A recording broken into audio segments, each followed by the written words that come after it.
Hi friends, welcome back to my YouTube channel.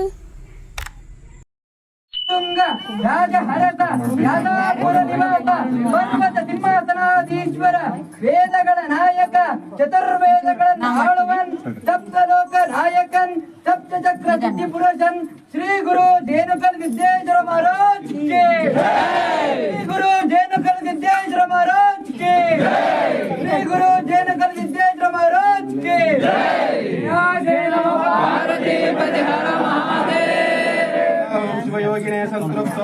Shri Jenukal Siddeshwara ಸ್ವಾಮಿಯವರ ಮದ್ಲಿಂಗೋತ್ಸವ ಮತ್ತು ಕರ್ಪೂರ ಸೇವೆ ಆರ್ನಳ್ಳಿ ಗ್ರಾಮದಲ್ಲಿ ನಡೆದಿರೋದು ಯಾವ ಥರ ಇದೆ ಅಂತ ಹೇಳ್ಬಿಟ್ಟು ನಾನು ವಿಡಿಯೋ ಕ್ಲಿಪ್ಪಿಂಗ್ಸ್ನ ಆ್ಯಡ್ ಮಾಡ್ತೀನಿ. ಸೊ ಈ ವಿಡಿಯೋದಲ್ಲಿ ನೀವು ಇದನ್ನ ನೋಡ್ಬೋದು. ಸೊ ಇನ್ನು ಯಾರೆಲ್ಲ ನನ್ನ ಚಾನಲ್ನ ಸಬ್ಸ್ಕ್ರೈಬ್ ಮಾಡ್ಕೊಂಡಿಲ್ಲ, ಸೊ ಪ್ಲೀಸ್ ಬೇಗ ಹೋಗಿ ನನ್ನ ಚಾನಲ್ನ ಸಬ್ಸ್ಕ್ರೈಬ್ ಮಾಡಿಕೊಂಡು ವಿಡಿಯೋ ನೋಡಿ. ಜಾತ್ರೆ ಇದೆ ಅನ್ನೋ ಒಂದು ವಾರಕ್ಕೇ ಊರಲ್ಲಂತೂ ತುಂಬ ಅದ್ಧೂರಿಯಾಗಿ ಡೆಕೋರೇಷನ್ಸ್ ಎಲ್ಲ ಮಾಡಿರ್ತಾರೆ. ನೋಡೋಕ್ಕೆ ತುಂಬ ಖುಷಿಯಾಗುತ್ತೆ. ಜಾತ್ರೆ ಸ್ಟಾರ್ಟ್ ಆಗೋ ಒಂದು 4 ದಿನ ಮುಂಚೆ ದೇವ್ರ ಆರ್ನಳ್ಳಿಗೆ ಬಂದಿರುತ್ತೆ ಭಿಕ್ಷಾಟನೆಗೆ ಅಂತ. ಅದು ಬಂದಾದಮೇಲೆ ಮತ್ತೆ ಅದು ಕರ್ಪೂರ ಸೇವೆ ಮುಗಿಸ್ಕೊಂಡೇ ಊರಿಗೆ ಹೋಗೋದು. ಅಲ್ಲಿವರೆಗೂ ಆರ್ನಳ್ಳಿ ಕೆಲವ್ರ ಮನೆಗೆ ಕರೆಸ್ಬೇಕು ಅಂತ ಇರ್ತಾರಲ್ಲ, ಅವ್ರ ಮನೆಯಲ್ಲೇ ಪ್ರತಿದಿನ ಒಬ್ಬೊಬ್ಬರ ಮನೆಯಲ್ಲಿ ಪೂಜೆ ಮಾಡ್ತಾರೆ. ಮತ್ತು ಕರ್ಪೂರ ಸೇವೆ ದಿನ ಹಿಂದಿನ ದಿನ ಮದ್ಲಿಂಗೋತ್ಸವ ಮಾಡೋಕ್ಕೆ ಅಂತೇಳ್ಬಿಟ್ಟು ಪ್ರತಿ ವರ್ಷವೂ ಇವ್ರ ಮನೆಯಲ್ಲೇ ಕೂಡ ದೇವರು ಇರೋದು. ಇವ್ರ ಮನೆಯಲ್ಲಿ ಮದ್ಲಿಂಗೋತ್ಸವ ಮಾಡಿ ಆಮೇಲೆ ಕರ್ಪೂರ ಸೇವೆಗೆ ಹೊರಡಿಸ್ತಾರೆ. ಮತ್ತು ಎಷ್ಟು ಚೆನ್ನಾಗಿ ಅಲಂಕಾರ ಮಾಡಿರ್ತಾರೆ ದೇವ್ರಿಗೆ ಅಂದರೆ ನೋಡೋಕ್ಕೆ 2 ಕಣ್ಣು ಸಾಕಾಗಲ್ಲ. ಮತ್ತು ಅಷ್ಟು ಜನ ಸೇರಿರ್ತಾರೆ. ಜಾತ್ರೆ ಅಷ್ಟೇ ಇಲ್ಲ ಆರ್ನಳ್ಳಿ ಕರ್ಪೂರ ಸೇವೆ ಮಾಡ್ತಾರಲ್ಲ, ಆವಾಗ ಅಷ್ಟು ಜನ ಸೇರ್ತಾರೆ. ನೋಡೋಕ್ಕೆ ಒಂದು ಖುಷಿ ಆಗುತ್ತೆ. ಈ ಕರ್ಪೂರ ಸೇವೆನೇ ಆರ್ನಳ್ಳಿ ದೊಡ್ಡ ಜಾತ್ರೆ ಥರ ಆಗುತ್ತೆ. ಆ ದಿನ ಬೆಳಗ್ಗೆ ಎಲ್ಲರ ಮನೆಯಲ್ಲೂ ಅಷ್ಟೇ ಅಡಿಯಿಂದ ಎಡೆ ಮಾಡ್ಕೊಂಡೋಗಿ ಯಾರ ಮನೇಲಿ ಇರುತ್ತೆ ಅಲ್ಲಿಗೆ ಎಡೆ ಕೊಟ್ಬಿಟ್ಟು ಬರ್ತಾರೆ. ಆಮೇಲೆ ಎಲ್ಲರೂ ಕರ್ಪೂರ ಸೇವೆಗೆ ಹೊರಡ್ತಾರೆ.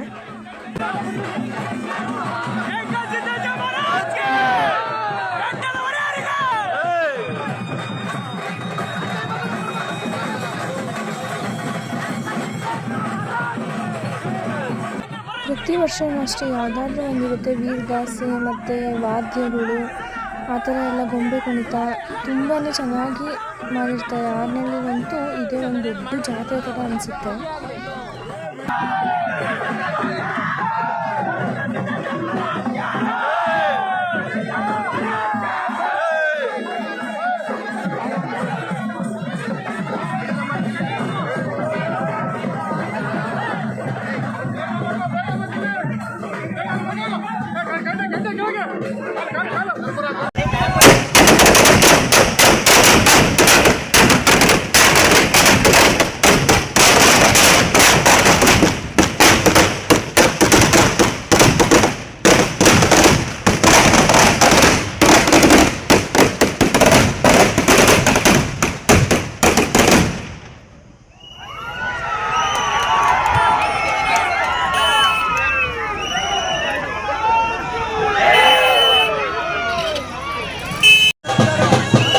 ಈ ಜಾತ್ರೆಗಂತೂ ಆಲ್ಮೋಸ್ಟ್ ಯಾರು ಮಿಸ್ ಆಗೋ ಚಾನ್ಸಸ್ಸೇ ಇಲ್ಲ. ಯಾಕೆಂದರೆ ಯಾರು ಮಿಸ್ ಆಗೋದು ಇಲ್ಲ. ಇಂಥ ಒಂದು ವಿಷಯನ ನೋಡಬೇಕು ಅಂತಲೇ ತುಂಬ ಜನ ಬರ್ತಾರೆ. ಅಷ್ಟು ಚೆನ್ನಾಗಿರುತ್ತೆ. ಕರ್ಪೂರ ಹಚ್ಚೋದಕ್ಕಂತೂ ಎಷ್ಟು ಜನ ಇರ್ತಾರೆ ಅಂದರೆ ಕರ್ಪೂರ ಅಂತೂ ಅಷ್ಟು ಹಚ್ಚುತ್ತದೆ. ಸಿಕ್ಕಾಪಟ್ಟೆ ಚೆನ್ನಾಗಿರುತ್ತೆ. ನನಗಂತೂ ಈ ಜಾತ್ರೆ ಅಂದರೆ ಸಿಕ್ಕಾಪಟ್ಟೆ ಖುಷಿ. ಯಾವುದೇ ಥರದ ಭೇದ ಭಾವ ಇದ್ದರೆ ಪ್ರತಿಯೊಬ್ಬರು ಜಾತ್ರೆಗೆ ಸೇರ್ತಾರೆ.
ಇಲ್ಲೇ ಲಾಸ್ಟು. ಇಲ್ಲಿ ದೊಡ್ಡ ಕರ್ಪೂರ ಉಂಡೆ ಮಾಡಿರ್ತಾರೆ. ಇಲ್ಲಿ ಎಲ್ಲ ಫುಲ್ ಕರ್ಪೂರ ಕಚ್ಚಿ ಇಲ್ಲಿಂದ ಲಾಸ್ಟ್ ದೇವರು ನೆಕ್ಸ್ಟು ಬೇರೆ ಊರಿಗೆ ಹೋಗುತ್ತೆ. ಅಲ್ಲಿಂದ ಬೆಟ್ಟಕ್ಕೆ ಹೋಗಿ ಅಲ್ಲಿಂದ ನೆಕ್ಸ್ಟ್ ಜಾತ್ರೆ ಸ್ಟಾರ್ಟ್ ಆಗುತ್ತೆ.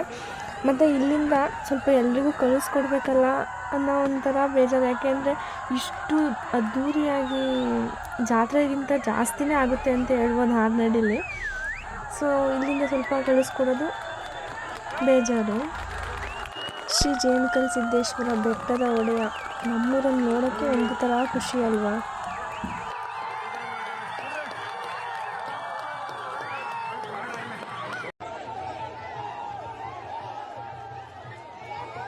ವಿಡಿಯೋ ಇಷ್ಟ ಆಗಿದ್ದರೆ ಲೈಕ್ ಮಾಡಿ, ಶೇರ್ ಮಾಡಿ, ಕಮೆಂಟ್ ಮಾಡಿ. ಹಾಗೆ ಇನ್ನೂ ಹೆಚ್ಚು ವೀಡಿಯೋಸ್ಗೆ ನಮ್ಮ ಪರಮಾತ್ಮ ಜೋಡಿ ಅಕೌಂಟ್ನ ಸಬ್ಸ್ಕ್ರೈಬ್ ಮಾಡ್ಕೊಳ್ಳಿ. Thank you for watching.